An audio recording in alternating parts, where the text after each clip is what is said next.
नाव शुभम कैलास परदेशी. मी राहणार सातगाव डोंगरी, तालुका पाचोरा, जिल्हा जळगाव.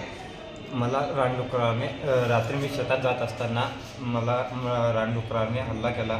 याच्यामध्ये माझा दोन्ही हातांमध्ये फ्रॅक्चर झालेलं आहे. मी ते इथे सिव्हिल हॉस्पिटलला आलं असता सर्वांनी मला सांगितलं की तुझं हे फ्रॅक्चर झालं आहे. मी शेतात रात्री मोटर चालू करण्यासाठी गेलो होतो, पण रस्त्यात जात असताना मागून मला धडक दिली रानडुकराने. मी त्याच्यात एकदम घायाळ झालो. मला काही समजलं नाही. मी एक शेतकरी आहे, तरी पुढची दखल ही वन विभागाने घ्यावी, माझी विनंती.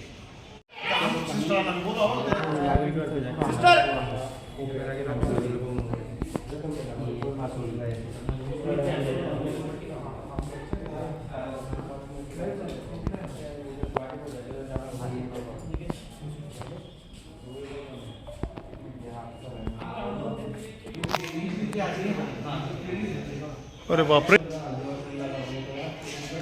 काय रानडुकराचं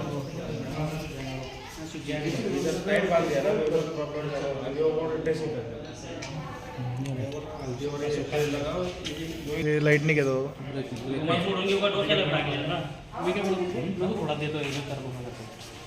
या बरं इकडे घ्या बरं, इकडे चाललंय भाऊ तुमचं काय तरी चाललंय.